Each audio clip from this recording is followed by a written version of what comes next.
നമസ്കാരം. മലയാളി വാർത്തയിലേക്ക് സ്വാഗതം. പ്രണയപ്പകയുടെ കുരുതിയിൽ നിരവധി ജീവനുകളാണ് നഷ്ടമായിരിക്കുന്നത്. ആൺ പെൺ വ്യത്യാസമില്ലാതെ കൊല്ലപ്പെട്ടവരും അതിൻ്റെ നീറുന്ന വേദനയിൽ ഇപ്പോഴും ജീവിക്കുന്നവരും ധാരാളമാണ്.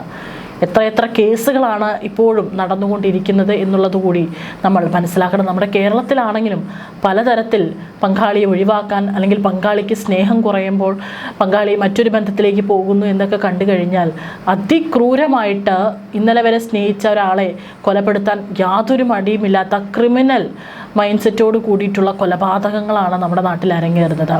ഇപ്പോഴിതാ അതിൻ്റെ മറ്റൊരു നടുക്കുന്ന വാർത്ത കൂടി പുറത്തു വരികയാണ്. ബംഗളൂരിലാണ് ഇത് നടന്നിരിക്കുന്നത്.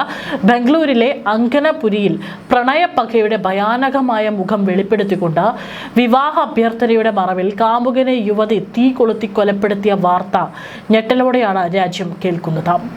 വിദേശ രീതിയിലുള്ള വിവാഹ അഭ്യർത്ഥന എന്ന പേരിൽ കാമുകനെ കസേരയിൽ കെട്ടിയിട്ട ശേഷം അതിക്രൂരമായി തീ കൊളുത്തി കൊലപ്പെടുത്തിയിരിക്കുകയാണ് 27-കാരി.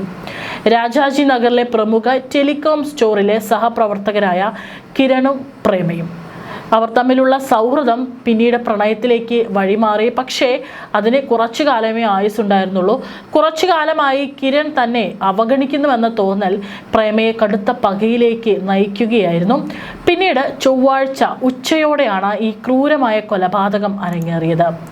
തന്നെ അവഗണിക്കുന്ന കിരണിനെ ഇല്ലാതാക്കാൻ കൃത്യമായ പ്ലാൻ തയ്യാറാക്കിയ പ്രേമ പാശ്ചാത്യ ശൈലിയുള്ള സർപ്രൈസ് വിവാഹ അഭ്യർത്ഥന നടത്താനെന്ന വ്യാജേന അയാളെ പ്രേമയുടെ വീട്ടിലേക്ക് ക്ഷണിച്ചു. താൻ ഒരു സർപ്രൈസ് ഒരുക്കിയിട്ടുണ്ടെന്നും അതിനായി കണ്ണുകൾ കെട്ടണമെന്നും കൈകാലുകൾ ബന്ധിക്കണമെന്നും പ്രേമ കിരണിനോട് ആവശ്യപ്പെട്ടു. പ്രണയിനിയുടെ വാക്കുകൾ വിശ്വസിച്ച് കിരൺ തൻ്റെ ശരീരം ബന്ധിക്കാൻ സമ്മതം മൂളുകയായിരുന്നു. കെട്ടുകൾ മുറുകുന്നതിനെ കുറിച്ച് കിരൺ സംശയം പ്രകടിപ്പിച്ചപ്പോഴൊക്കെ തന്നെ ഇതെല്ലാം ആ പാശ്ചാത്യ രീതിയുടെ ഭാഗമാണെന്നും കുറച്ചു നേരം കൂടി ക്ഷമിക്കണമെന്നും പ്രേമ അയാളെ വിശ്വസിപ്പിച്ചു. ഇയാളുടെ കണ്ണുകൾ മൂടിക്കെട്ടി. തുടർന്ന് കിരണിനെ കസേരയിൽ ഇരുത്തി വരിഞ്ഞു മുറുക്കി കെട്ടിയിട്ടു. സന്തോഷത്തോടെയാണ് ഈ സമയമെല്ലാം കിരൺ കസേരയിൽ ഇരുന്നത്. സഹപ്രവർത്തകന്റെ നിസ്സഹായ അവസ്ഥ മുതലെടുത്തുകൊണ്ട് പ്രേമ താൻ കരുതി വെച്ചിരുന്ന മണ്ണെണ്ണ കിരണിന്റെ ശരീരത്തിൽ ഒഴിക്കുകയും നിമിഷങ്ങൾക്കകം തീ കൊളുത്തുകയുമായിരുന്നു. കണ്ണിന് കാഴ്ചയില്ലാതെയും കൈകാലുകൾ അനക്കാൻ പോലും ആകാതെയും കിരൺ തീജ്വാലകൾക്കിടയിൽ പിടഞ്ഞു മരിച്ചു. സ്നേഹത്തിന്റെ പരകോടിയിൽ നിൽക്കുന്ന നിമിഷമായി കിരൺ കരുതിയ ആ സമയം അയാളുടെ ജീവന്റെ അവസാന നിമിഷമായി മാറുകയായിരുന്നു. കിരൺ തീപ്പൊള്ളലേറ്റു മരിക്കുന്നത് പ്രേമ മൊബൈൽ ഫോണിൽ ചിത്രീകരിക്കുകയും ചെയ്തു. ഇയാളുടെ മരണം വരെ പ്രേമ ദൃശ്യങ്ങൾ നോക്കി നിന്നുവെന്നാണ് പോലീസ് പറയുന്നത്.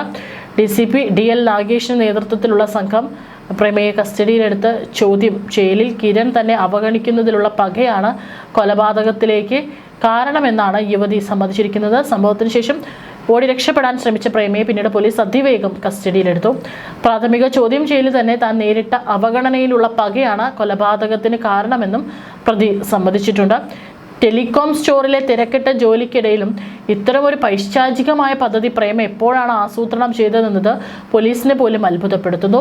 പ്രണയബന്ധങ്ങളിലെ തകർച്ചകളും അവഗണനകളും എങ്ങനെയാണ് കൊടും ക്രൂരതയിലേക്ക് വഴിമാറുന്നത് എന്നതിൻ്റെ ഭീതിതമായ ഉദാഹരണമായി ഈ സംഭവം മാറി. ബംഗളൂരു പോലീസ് സംഭവ സ്ഥലത്തെത്തി ശാസ്ത്രീയ തെളിവുകൾ ശേഖരിച്ചു വരികയാണ്. പ്രേമയ്ക്കെതിരെ കൊലക്കുറ്റം ചുമത്തി കേസെടുത്തതായും സംഭവത്തിൽ കൂടുതൽ പേർക്ക് പങ്കുണ്ടോ എന്ന് അന്വേഷിക്കുമെന്നും അധികൃതർ അറിയിച്ചു. പ്രണയിക്കുന്ന ആൾ തന്നെ ഘാതകയായി മാറിയ ആ ദുരന്തം നഗരത്തെ ഒന്നടങ്കം നടുക്കിയിരിക്കുകയാണ്. വരും ദിവസങ്ങളിൽ കേസിന്റെ കൂടുതൽ വിശദാംശങ്ങൾ പുറത്തു വരുമെന്ന് പ്രതീക്ഷിക്കുന്നു.